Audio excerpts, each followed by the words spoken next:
Welcome to another edition of Whether or Not. It is Monday, August 25th. Did you have a good weekend, Brian? We did. We had a good late birthday party for my son. We celebrated a birthday on Sunday for Morgan. Well, yesterday. How about that? Yeah. We were doing the same kind of things, then, weren't we? It's funny how we were talking about a lot of other things that we did over the weekend, but gardens, all those kind of things will come up again. But we did have family in town. Just a good Sunday afternoon. It was a little cool in the morning, but I'm liking this pattern. Nice change, isn't it? Absolutely. Yeah. Nice little preview to fall as we're trying to phrase things here in the Storm Center. A little chilly this morning. Yeah. Almost set some records. Almost. I think Sisseton ended up tying a record this morning. Interesting you say that, too, because now record lows get to be close to 40. Right. I thought you'd say getting close to maybe that frost territory. Depending on the day, we get some of those overnight lows for records in the 30s. We could get an early frost. Yeah. And as we were on the show this morning, we were actually talking about some 30s around Mobridge. We had several spots around Harriet, South Dakota in the 30s. And it looks like tomorrow morning probably still pretty cool. So we'll see what happens there. But a lot of 40s will dominate again. Yeah. But still below average, right? We'll still be below average. Here's our outline for today. We talked a little bit about those cool temperatures. I'll show you some stats on that coming up. The pattern ahead as we do round out August and eventually get here into September. We'll show you what's expected to happen with our weather over the next 2 weeks, at least the next 2 weeks, and Brian might dive a little deeper into that. I have snow listed on here, Brian. All right, you better explain this. Because of a mistake from this morning. Mistake. Okay? Yeah. Is there any such thing as a mistake? I did say oops. Okay. And I have that clip of what happened this morning coming up. And we'll round it off with or not. Been busy as everybody's been busy. Thursday night playing softball. I was off Friday, licking my wounds. And I did get somewhat of an injury too. A little injury, but you've got some good news to share, though. Yeah, definitely do. We'll talk about that coming up. But first, let's talk about our forecast for today. We are looking at high pressure and control of our weather that helped bring in the Canadian air as temperatures this morning fell to the low to middle 40s across eastern KELOLAND. This is a look at this afternoon. It's trying to dot the landscape in Nebraska with maybe a couple of isolated showers for the afternoon hours. I think a lot of that will end up staying south of KELOLAND. For us, we are looking at dry conditions. Temperatures will hit the 60s and 70s, much like what we had yesterday, as we'll have temperatures into the 60s across east central South Dakota, widespread 60s there in the western Minnesota. And this is looking a little more interesting, maybe in the south central KELOLAND. Late in the evening hours going into the early part of tonight, there may be a stray shower, thunder shower from Winter, Gregory areas to the south. So we'll have to watch that as we get into maybe this evening. For this afternoon, mostly sunny to partly cloudy. Temperatures will reach the 60s and 70s. We'll be back after this.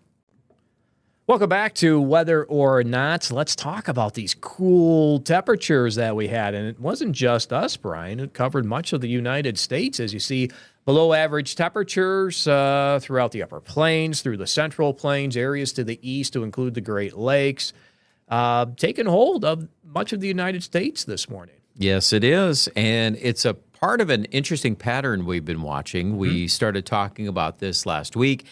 And one thing that really stood out in my mind this morning as we were visiting about this is how large of a footprint we have here on this cooler air mass. And it's come in more dominant, more widespread across the plains. So just remember that because there are going to be future rumors about more cold fronts coming in.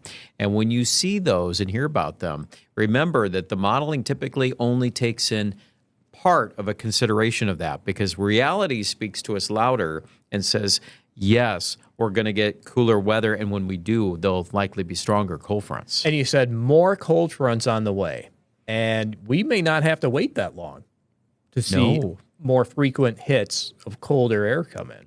Yeah, and as those become more frequent, the other result too, is that it gives us less time to recharge. Like when we talk about humidity, and I'll share a graphic in a moment talking about that subject. But are the days of 70-degree dew points going to come back? Maybe we'll Do you want them back?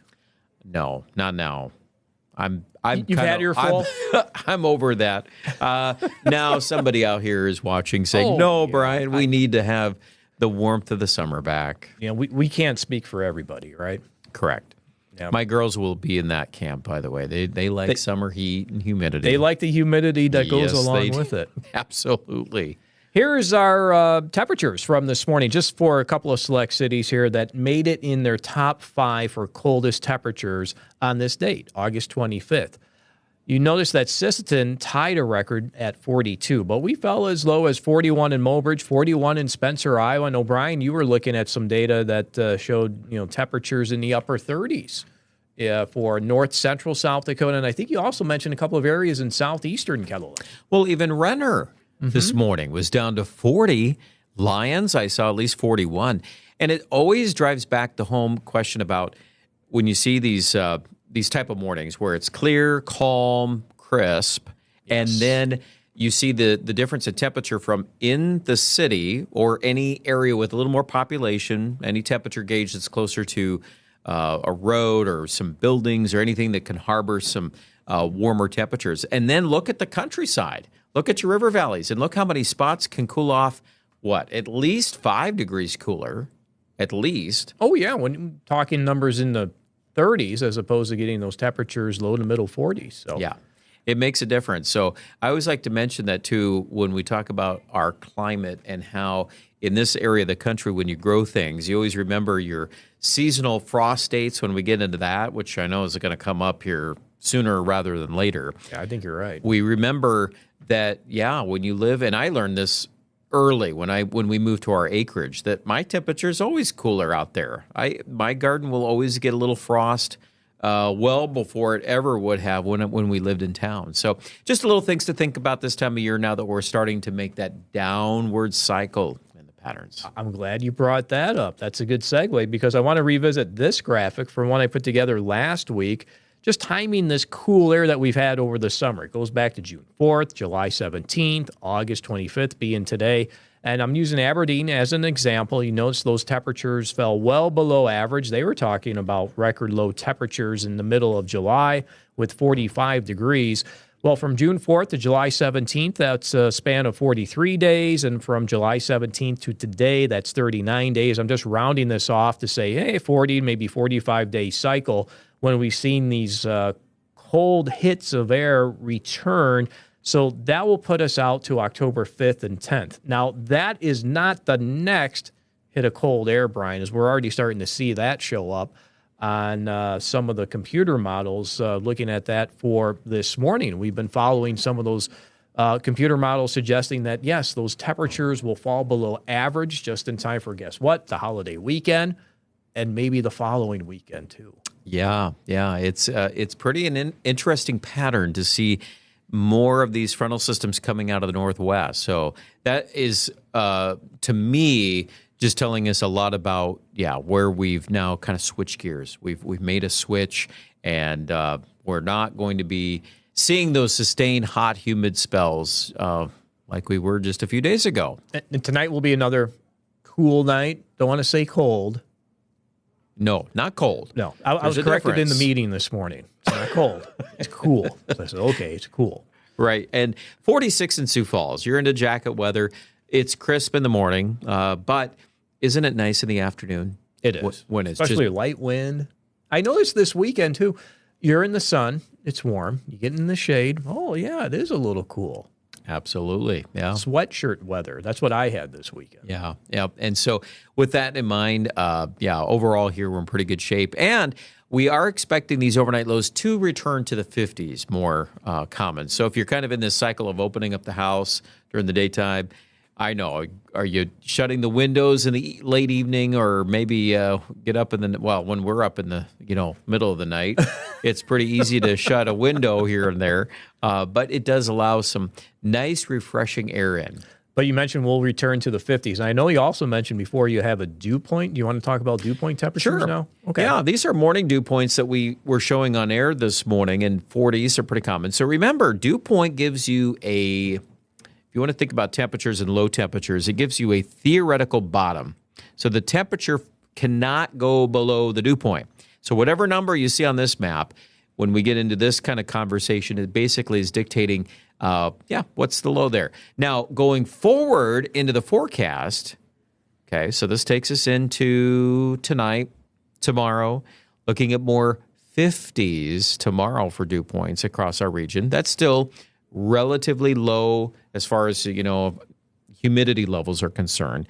There are some 60s that try to come back in conjunction with some of these rain or shower chances. And I do think that's interesting there, Scott, too. It looks like the modeling is trying to hint at that.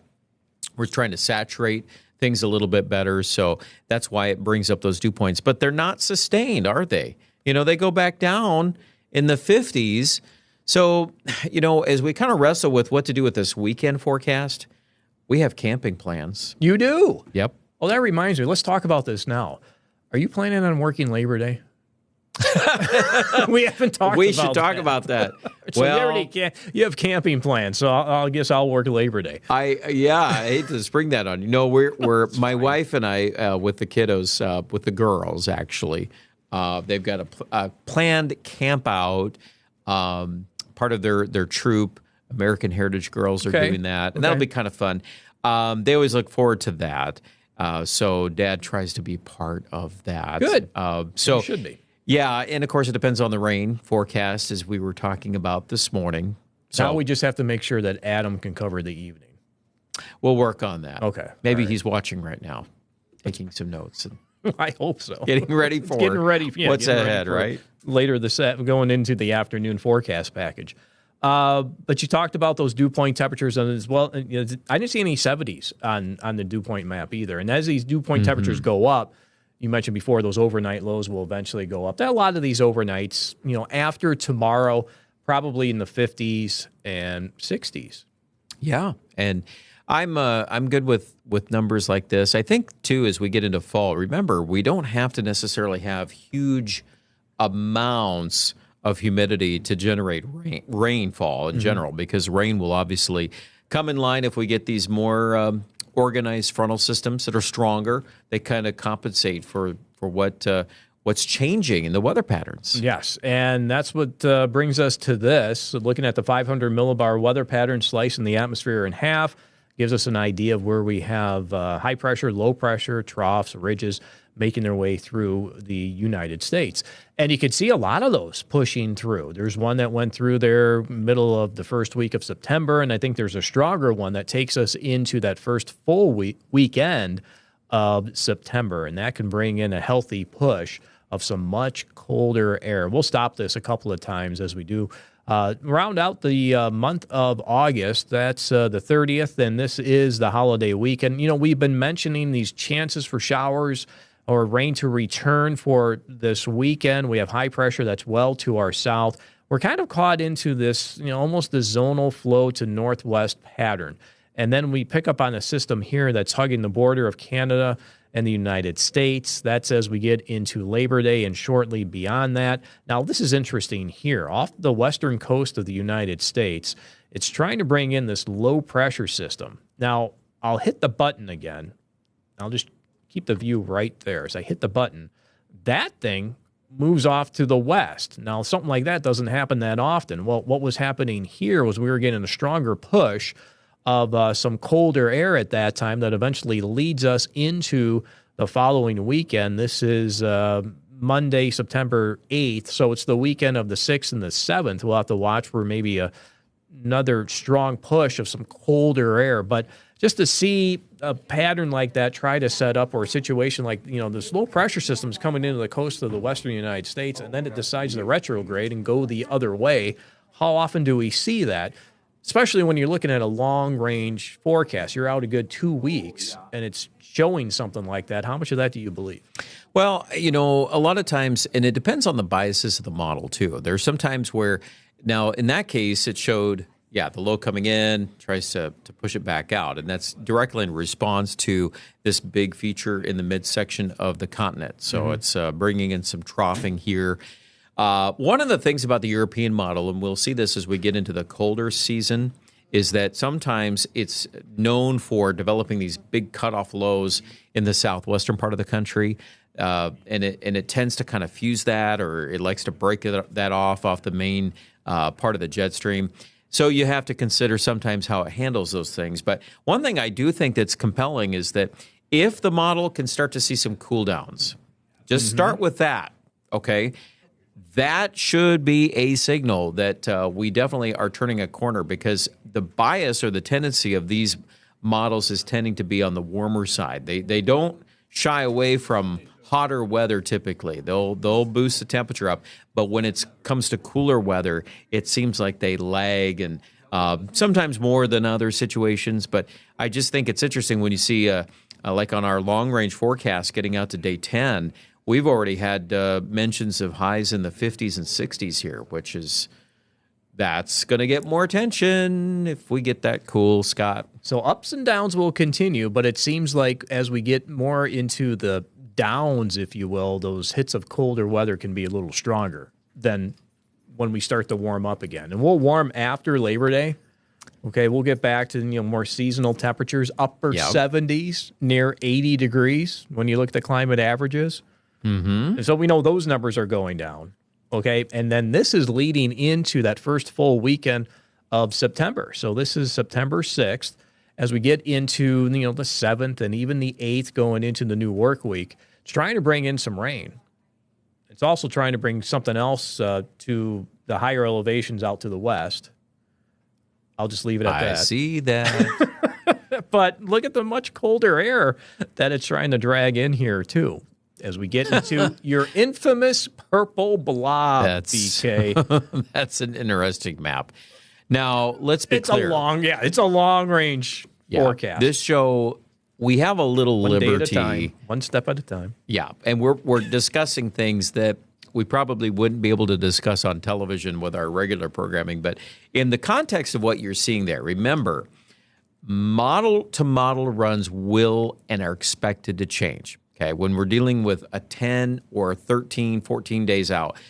But what we're watching is we're trying to identify that trend, and we want to see more evidence to build that case. On TV, you say, we'll put that on the back burner and let it simmer. Yep. You've used that many times. It's not a part of the 7-day yet. We don't have to worry about it. But when we can see things coming out 2 weeks out, sometimes we can see more. And then this is where, if you really love meteorology, too, you can get into a discussion about teleconnections, which is a subject that maybe at some day on this show we'll visit more about that, because there are pushes and prods in the weather. You can't think just locally. You won't grasp what's going on. You got to expand to the whole globe. You've got to look at what drives weather patterns across the northern hemisphere. And so we have a whole list of things that we can look at that make these troughs and ridges, these patterns in the jet stream, work the way they do. So, but you bet there's things that we keep track of now, because when we start to see, okay, evidence is building, we've got more cold fronts, let's make a list on how that'll affect our long-range forecast, and for you, especially when you put together your winter forecast. Yeah, it's something that we will talk. In fact, I was going to bring that up and say, we'll probably talk that as we do our more or less our seasonal forecasts. Well, Brian, I had a little bit of an oops this morning, okay? It's something we'll talk about coming up. So that southeastern quadrant will have to be watched for. Oh, Brian, I didn't mean to put this one in. Should we skip over this one for now? Oh, no. Oops. Did you see that? People that are watching? Will have to be watched for. Oh, Brian, I didn't mean to put this. Snow outlook. It didn't play all the way through. Okay, so you only hit the first button on this when it was on television. As soon as right? I saw that marquee that said snow outlook, I said, no, not yet. Not doing it yet. So you're pretty brave to show the snow forecast already in August. Well, at least here's the story. We know the cold air. We saw that the cold air was coming. And then, we like to show a precipitation trend, rain, obviously, during the summer months. So we know the cold air is coming well below average. I loaded my graphic into my sequence of snow outlook. I don't know if it's a 10. I know they've updated it to now we can show 14 days, so I might have to change that marquee again. Let's go ahead and show it. Okay, yeah, it does say 14, but I want to get back into that graphic system and just take a look if it's actually going out 14 days. But you do notice into Wyoming and Montana, they're starting to bring in some blue. Tetons and Yellowstone. And then I said, uh-oh, I better hit the button, skip over this graphic, and go into today's forecast. Yeah. That's why we have what's called the panic button. We don't need to send people into a panic. That's for us in a panic. Yeah. No, and what I think happened, you and I were talking about snow or cooler weather. We're talking about the cool pattern, and then something triggered. I think in your mind and my mind, we were talking about this too, about the what it could be triggering for some snow out in the west. But also in the background of my mind, I'm going back to 5 years ago. Yes. Glad you brought that We had up. snow. Did everybody forget that? I don't know if people remember this. Maybe, I'm sure you do if you're watching us in the Black Hills. And it was Labor Day weekend. It was. It was 5 years ago. So we've been here long enough to know when you get to this time of year, you can start circulating those kind of things, usually behind the scenes, but every once in a while something will be on the air like that. Now, keep in mind that if it snows out in Wyoming, okay, that's part of September. That's nothing unusual. In fact, everybody knows in the Black Hills, too, that to have some snow in September and those higher elevations, it's not going to last. I mean, even in 2020, what were the record? I remember we looked at the temperatures. I need to go back and look. Because it cooled down. There's a huge cool down, and then it shot back. Yep. It was right back up again to, I don't remember if it was 70s or 80s, but it was very warm. So we don't get too stuck on that just yet. Now, do you want to show anything? I'm not putting you on the spot. You just say yes or no. Do you want to show anything? Do you have anything loaded to go out that long? Okay, so now I already made my oops. Now you've made an interesting observation. So now I'll see if I can do this on the fly here. I'm actually looking behind the scenes at my graphics, and I don't know. I have a couple of things here, Scott, but not. Probably. Well, there was one thing I did do. I bet I know what you're talking about. You want me to hit the button? Sure. Okay. There's your dew points. So this is dew points, yeah. And I remember when you did that about 5:20. Was that 5:20 this morning? Yes, it was. Okay. Yes, it was. So let me see if I had that graphic. I bet I buried. See, I pulled this out of my library and then I put it back is what I did. But I did find the snow probability, what we call the ensemble forecast. And I can't see it right now. Yeah, that's right. Sorry to put you on the spot. Well, there's one quick thing I can do since I'm just... okay. I just opened my library just to have... So you made this graphic thinking that you might want to show it. I did. You, and this was a good catch on your part. So let me see what I have here. Okay, so this goes out. I'm going to hit my timeline. Ooh. See that right there. Now, this is worth talking about. I'm glad you put me on the spot. Okay, so what do we have here? We've got some numbers. This is long-range European model data. Okay, so what it does is it's linking its suite of data. So there's several pieces that go into this, and then it creates a probabilistic forecast of an inch of snow is what the threshold here is. So if you take it all the way out to this is at least out to September 5th, 70% chance of snow in the Tetons. Good. Probably out toward Yellowstone. There's some pretty big numbers. The Black Hills number is 5%. You have to start somewhere. So it's just out there. We'll just put it out there, right? Maybe I'll keep this light. I'll put it back on the shelf. I'll put it back on the shelf so it won't sit here. Let it simmer. Let it, yeah. Right. It can sit and collect some more information. We'll see what that shows. Maybe I'm sure we'll get back to it this week, Scott. Yeah, I think we're together all week too. It's a normal work week, yeah, for both of us. When's the last time that happened? That's a hard question to answer. I don't think. Well, you look at summer months; everybody's got hard vacations and things like that. But yeah, so good news there. We'll visit more this week about that. All right, you ready for the or not? Okay.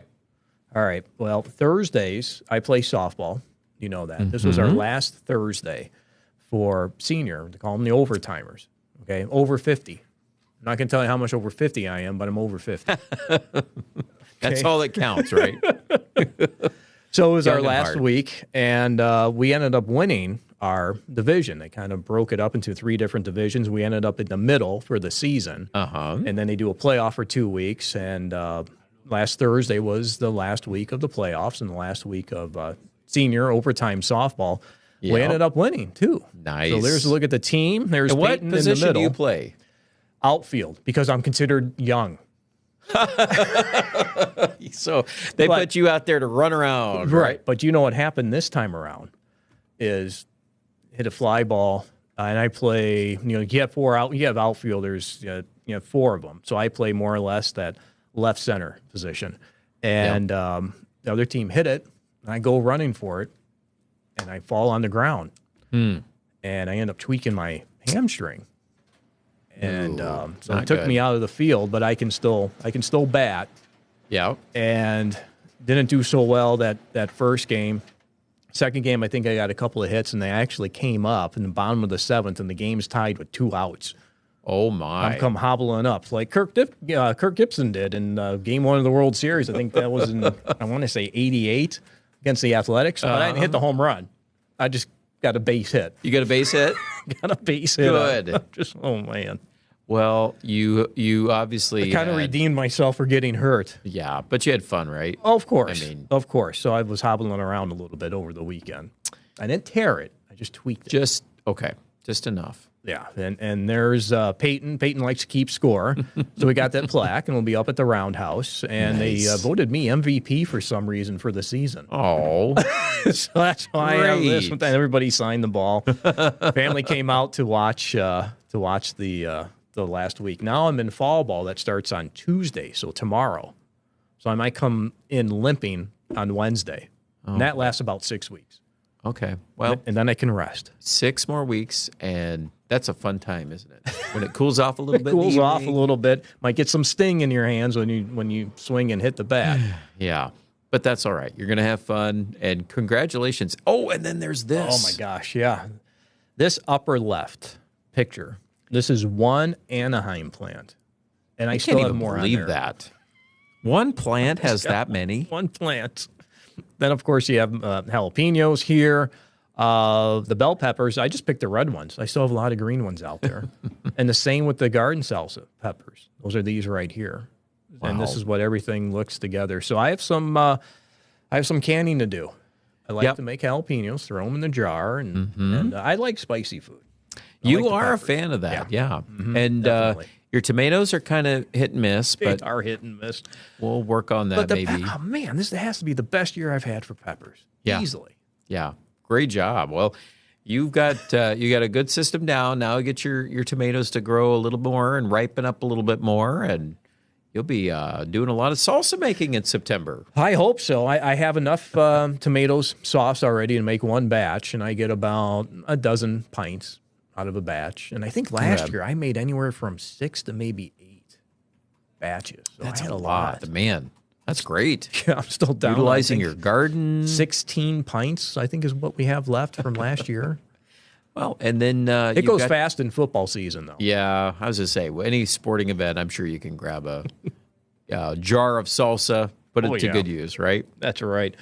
That's our time we have for today. Thank you for joining us on this latest edition of Whether or Not.